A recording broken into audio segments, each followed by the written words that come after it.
Troisième et dernière partie de cette émission élection municipale Elbeuf 2020, 15 et 22 mars 2020, avec une nouvelle liste qui arrive malgré celles qui ont existé, c'est-à-dire ce duo PS-FN. Voilà une troisième liste qui se présente, qui vient peut-être aussi bousculer les habitudes avec Yanis Khalifa.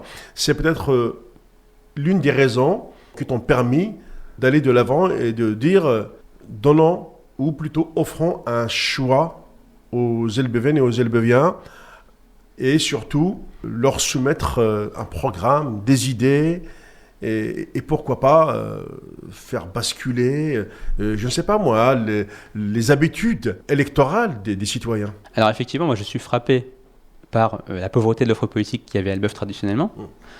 Comme je le disais tout à l'heure, un duel PS-FN relève plus du non-choix que du choix. C'est le choix soit du pire avec le Front National, soit du moins pire en reconduisant par défaut une liste, une majorité qui s'est installée dans un confort et qui malheureusement a perdu ses ambitions pour la ville.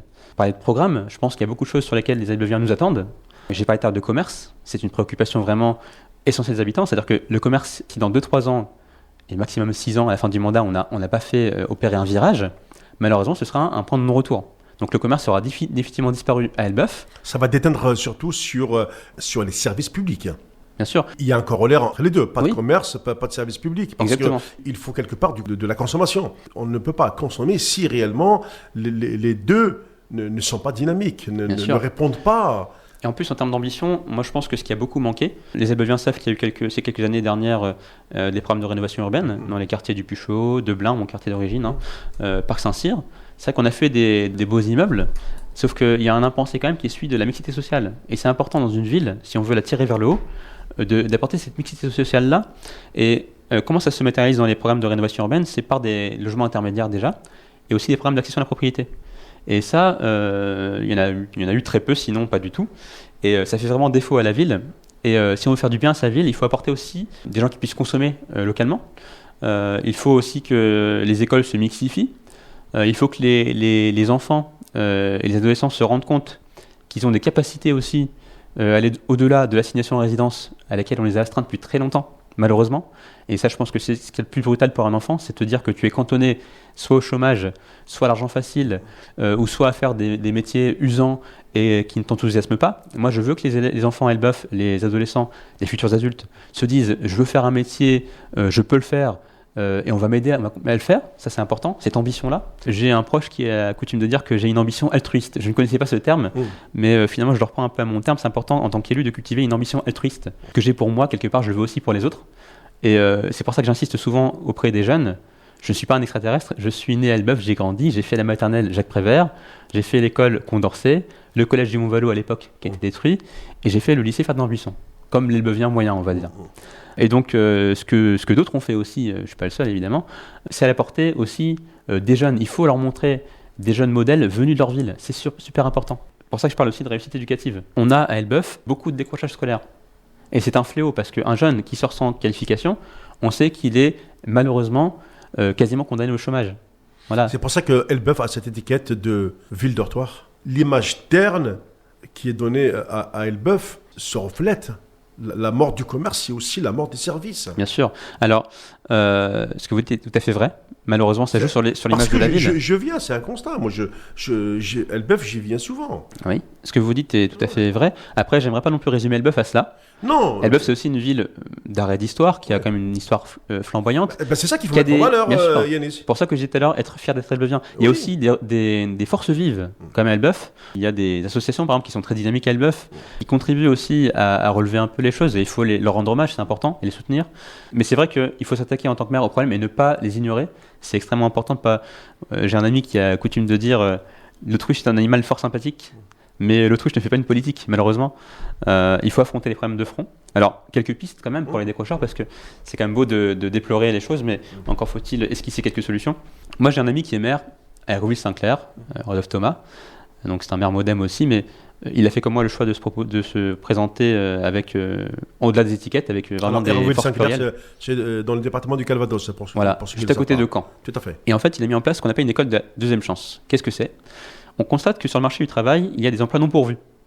Donc les employeurs cherchent. Et à côté de ça, on a des villes comme Elbeuf, avec un taux de chômage qui avoisine les 32%. Donc pour vous dire, au niveau national, c'est 8% presque, on descend vers 8%. Donc c'est-à-dire que c'est 4 fois plus que la moyenne nationale. J'ai un ami qui m'a appelé dans le 93 qui m'a dit que chez lui, c'est 22%. Donc on est même plus que certaines villes du 93, qui pourtant a l'image d'être plus en difficulté qu'Elbeuf. Problème de recyclage des métiers. Alors, on a orienté des jeunes vers des voies de garage, Oui, c'est ça. malheureusement. Ouais. On a aussi eu des décrocheurs en masse. Mauvaise orientation scolaire. Exactement. Quand on a du décrochage comme ça, il faut réussir à faire le matching entre l'offre et la demande. Donc, les écoles de deuxième chance, c'est quoi ? Ça permet en fait d'avoir des filières de formation courtes, de 6 mois à 1 an maximum. Et on sait qu'en sortant de cette filière-là, on a déjà les métiers qui attendent. Donc c'est du gagnant-gagnant. C'est gagnant pour l'entreprise et c'est gagnant pour la personne en chômage, en situation de chômage. Il y a d'autres dispositifs aussi qui existent. Par exemple, il y a les écoles de production. Qu'est-ce que c'est ? C'est une usine qui produit quelque chose. Je sais pas moi, du chocolat, de la papeterie, bref, peu importe. Et ce produit-là, il est vendu sur le marché. Donc il a un débouché commercial. Et dans cette usine, ce sont des gens en situation de chômage qui se forment du coup à l'industrie. Il y a tous les domaines. Il y a des métiers purement industriels, il y a des métiers de conception, il y a des métiers d'ingénierie, il y a des métiers de commercial. Et en fait, les gens reprennent confiance. Parce que quand on est chômeur depuis très longtemps, on a besoin de reprendre confiance. Parce que c'est difficile d'affronter le marché du travail comme ça, de prime abord, quand on est au chômage depuis 2 ans, 3 ans, parfois plus. Parce qu'à un moment donné, on a décroché. Et c'est là que ça fait mal. Voilà. Donc il faut aider les gens à raccrocher. Et ça passe par ces dispositifs-là. D'autres aussi existent. Il y a par exemple ATD Carmonde qui a mis en place ce qu'on appelle les territoires zéro chômeur de longue durée. C'est un peu le même genre de dispositif et qui permet en fait de prendre tous les gens qui sont au chômage de longue durée et de les remettre dans un dispositif de ce genre-là pour les faire raccrocher et du coup remettre le pied à l'étrier. C'est important. Que fera Yanis Khalifa si jamais il arrive en tête au premier tour de la prochaine municipale ? Alors, ma première décision, alors je vais vous la dire parce que je ne l'ai pas encore énoncée. Il y a à Elbeuf quelque chose qui s'appelle la régie d'électricité. On est une des rares villes aujourd'hui, je pense qu'il y en a 150 en France, à avoir un service public de l'électricité. Donc à Elbeuf, si vous voulez souscrire un contrat d'électricité, c'est pas EDF, c'est pas Enedis, c'est la régie. Donc c'est un service municipal. Quand je vais aujourd'hui sur le marché au porte-à-porte ou où que je me trouve, on parle évidemment de commerce, de sécurité, d'éducation, mais on me pose toujours la question, qu'allez-vous faire pour la régie ? Ah oui. Alors pourquoi ? Les gens sont extrêmement remontés contre la régie Elbeuf. J'aimerais bien comprendre, justement. Je vais vous expliquer. Les gens ont le sentiment que c'est plus cher qu'ailleurs. Et il y a eu une enquête qui a été faite en 2017 par vos confrères Journal d'Elbeuf et qui démontre que finalement c'est des tarifs proches des tarifs réglementés. Donc c'est pas beaucoup plus cher qu'ailleurs en termes de grille tarifaire. Seulement les Elbeviens ont le sentiment de payer plus cher et j'ai vu quelques factures effectivement à plusieurs centaines d'euros pour un 32 à 40 mètres carrés. Ça manque quand même d'explications. Les raisons de ça peuvent être diverses, ça peut être des raisons techniques, des raisons administratives. Par exemple, il y a des Elbeviens qui se sont fait prélever plus cher que ce qu'ils auraient dû et ils se sont fait réguler par la suite. Malheureusement, certains se sont fait couper l'électricité entre deux et les frais de coupure sont restés à leur charge. Tout ça, c'est important de le prendre en compte. Et donc, moi, ce que je vais faire, la première décision que je prendrai, ce sera de diligenter un audit approfondi sur le fonctionnement de la régie. Et à l'issue de cet audit, on verra les préconisations qui nous seront faites, mais il n'est pas exclu qu'on mette fin à la régie et à son monopole et qu'on ouvre à la concurrence. Ça, c'est une demande forte des habitants d'Elbeuf. Et donc, moi, je vais. Donc, la solution qui serait populiste, qui est celle du Front National, c'est de dire la régie, on va tout mettre, tout claquer. C'est pas ma position. Ma position, c'est de dire faisons les choses sérieusement, auditons les choses, analysons les causes racines et prenons des décisions qui s'imposent. Et la décision qui s'impose, si c'est de fermer la régie, de l'ouvrir à la concurrence, eh bien, on le fera. C'est important en tant que maire, quand on a une régie, d'être responsable du service délivré auprès des habitants. Et pas de faire l'autruche, encore une fois, et de dire tout va bien, circuler, il n'y a rien à voir. C'est un peu la position actuelle de la municipalité sortante. Quel est le ressenti des Elbeviens que vous rencontrez sur le marché ou lorsque vous déambulez dans les rues de la ville? Est-ce qu'ils sont prêts à l'écoute? Est-ce qu'ils trouvent en Yanis Khalifa une autre façon peut-être de faire de la politique? Je ne sais pas, c'est toi qui es sur le terrain. Pour être tout à fait honnête avec vous, quand je me suis lancé, je m'attendais à ce qu'il y ait une sorte de stimulus qui soit lié à la nouveauté, du fait qu'il y ait une offre politique intéressante. Parce que ça, maintenant, on est 4 listes. Il y a les maires sortants, il y a le Front National, malheureusement, avec Debout la France. Il y a aussi les écologistes et moi-même. Donc il y a 4 listes. Ça, c'est vraiment nouveau à Elbeuf et ça stimule un enthousiasme. Ah oui, quand même. Mais je ne m'attendais pas à autant d'enthousiasme sur le marché, par exemple. C'est-à-dire que ça change, 4 listes. Bien sûr. Anecdote, je vais sur le marché, je donne les tracts, etc., je discute avec les gens. C'est le tract, c'est plus un moyen d'enclencher le dialogue que de vendre une politique. J'ai 2 oreilles pour écouter, une bouche pour parler. On m'a toujours dit ça. Et ce qui me surprend vraiment, c'est l'enthousiasme que les gens manifestent. C'est-à-dire que je ne m'attendais pas à avoir autant d'enthousiasme. Par exemple, il y a une personne qui m'a dit passez-moi vos tracts, je vais tracter dans mon immeuble. Et ça, je m'y attendais franchement pas. J'ai des anciens enseignants qui m'ont contacté, qui m'ont dit Yanis, on est avec toi, etc. Des commerçants, des gens des quartiers, y compris du quartier d'origine du maire, quartier du Puchot. C'est-à-dire que des gens ont été déçus aussi par celui qui avait l'image d'être le gars du quartier, qui allait, voilà. Et finalement pas grand-chose. Moi, j'ai visité le Puchot. J'y vais souvent, mais j'ai visité il y a quelques semaines. Et en fait, il faut savoir que les appartements sont dans un état déplorable, vraiment proche de l'insalubrité. C'est quand même pas normal. C'est vrai que quand on est maire, on n'est pas maire d'un quartier, on n'est pas maire d'une communauté, on n'est pas maire. Voilà, on est maire de tous les Elbeviens. Mais c'est quand même frappant de voir qu'une ville où on a rénové les façades, où on a quand même ouvert pas mal avec de la verdure quand même, c'est agréable. À l'intérieur, ce soit quand même malheureusement délaissé. Et quand on parle de délaissé, ça remonte à plus de 15 ans. Ça, Yanis, c'est l'histoire de la figue qu'on nous présente très belle de l'extérieur, mais à l'intérieur, on trouve toujours le petit verre, quoi, c'est ça. Malheureusement. Ouais. Et il faut savoir que dans ces endroits-là, les gens sont dans une extrême souffrance, c'est-à-dire qu'ils cumulent malheureusement les logements précaires, une situation sociale aussi précaire. Des fois, on a des mamans célibataires qui se démènent pour éduquer leurs enfants. Il faut mettre un peu en copie la fourmilière. Il y a des personnes âgées qui souffrent par exemple du fait que l'ascenseur soit en panne et on met des mois et des mois à résoudre ça. Donc rendez-vous compte, une mamie, parce qu'il y a souvent des ascenseurs avec des étages pairs et impairs, elle va un étage en plus en haut et on la porte jusqu'à chez elle. Même en termes de dignité, la pauvre, elle souffre aussi dans son estime d'elle-même. Et moi j'ai eu des gens qui sont venus dire des choses aussi simples que ça. C'est pour ça que je fais très peu de promesses et j'essaie de m'y tenir parce que c'est important aussi de donner un sens à la parole donnée. Beaucoup de promesses ont été faites, beaucoup de promesses ont été trahies. Par exemple, le maire actuel propose un tram-train pour relier Elbeuf à Rouen de manière plus rapide. C'est une proposition qui a déjà été faite en 2014. Il me l'avait dit, les yeux dans les yeux.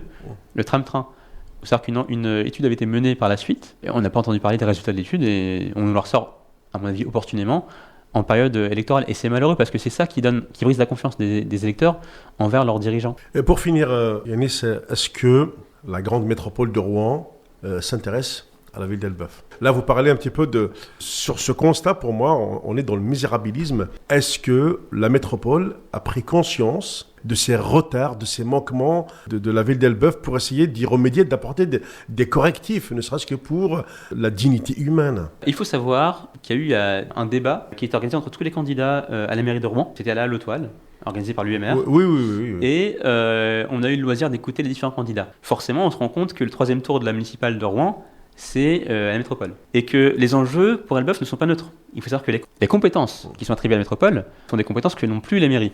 Et ça, c'est important d'avoir l'œil sur ça. Donc, vraisemblablement, le président de la métropole sera le futur maire de Rouen. En tout cas, je pense que c'est souhaitable et c'est logique. Parce que la ville-centre porte le développement économique et porte la dynamique. Cependant, il ne faut pas que la ville soit délaissée. Moi, j'ai entendu notamment parmi les candidats, 2 pour ne pas les citer, qui ont dit qu'il fallait augmenter ce qu'on appelle les charges de centralité des communes avoisinantes. C'est-à-dire que on considère par exemple la route à Rouen, elle est empruntée par tous les gens des villes alentours, et donc que les villes communes devraient mettre dans le pot commun pour entretenir les routes de Rouen. Je ne suis pas contre la logique. Seulement aujourd'hui, pour aller d'Elbeuf à Rouen, vous le savez peut-être, en transport en commun, c'est quand même près d'1 heure. C'est quand même scandaleusement long. On est à 15-20 bornes. Moi en voiture, je mets moins de 20 minutes. C'est ça, 17 minutes. Absolument, voilà. On est d'accord. Oui. Donc pour ça aussi que le triptyque gagnant pour l'emploi, c'est une formation, un permis, un emploi. Par exemple, le transport ou développement économique, il faut y penser. Et je vais vous dire un scandale pour moi, Elbeuf, c'est qu'on a un IUT qui est extrêmement réputé dans le domaine des technologies. Je parlais de transition digitale. Il attire des gens qui viennent de Paris, qui viennent de Bretagne, qui viennent du Calvados par exemple, étudier dans cette IUT-là. Le drame, c'est quoi? C'est qu'ils étudient 2 ans, parfois 3 pour certains parce qu'il y a une licence aussi professionnelle, et qu'après ils repartent chez eux, ou bien ils partent à Paris. Donc ce sont des gens qui viennent de passage. Et moi je pense qu'il faut avoir une stratégie de captivité, entre guillemets, pour que les gens qui viennent étudier là aient envie aussi de travailler à Rouen, à Elbeuf, aux alentours, pour qu'on les garde aussi. Parce que ce sont aussi des gens qui vont apporter à Elbeuf. Ce sont des gens qui vont payer des impôts, qui vont aussi s'insérer dans le tissu social de la ville, qui vont aussi influencer positivement les jeunes. Et moi je pense que ce qu'on a raté à côté de l'IUT, c'est d'avoir un vrai écosystème autour du numérique. Vous le savez peut-être, à côté de l'IUT, il y a une gare désaffectée. Moi j'ai pour projet, en tout cas j'imagine quelque chose, dans ce lieu-là, on puisse avoir un lieu pour les startups. On a 2 start-upers notamment à Elbeuf qui ont été récompensés par Talent des Cités, qui il faut rendre hommage, mais ce ne sont pas les seuls qui peuvent, d'autres aussi peuvent être inspirés par ces jeunes-là et par d'autres, et créer des choses. Il leur faut un lieu proche de l'IUT, je pense que c'est intéressant. Et on peut aussi avec ce lieu conjuguer les atouts de la ville. Par exemple, je parlais tout à l'heure des forces vives associatives. Elles sont aussi en charge de locaux. Et je pense que dans le domaine de ce qu'on appelle des tech for goods, ou bien de la silver economy, donc tout ce qui concerne la technologie appliquée au bien-être des gens, aux services associatifs, aux personnes âgées, il peut y avoir un lieu où on peut créer comme ça des choses inattendues entre l'associatif et la technologie. Et je pense que si une ville a la capacité de faire, c'est la ville d'Elbeuf. Conjuguer les forces. On a le territoire des équipements qui sont quand même des plus-values et qu'on sous-exploite. On a aujourd'hui des forces vives qui sont sous-exploitées aussi. C'est-à-dire qu'on a plein d'associations qui auraient des idées et qui pourraient faire des choses magnifiques avec des jeunes étudiants, avec des start-upers. Et ça, c'est vraiment, je pense, quelque chose de fort qu'on pourrait faire. Très bien, merci beaucoup Yanis Khalifat d'avoir été mon invité. En tous les cas, rendez-vous avec vos électeurs les 15 et 22 mars prochains. Merci pour ton accueil.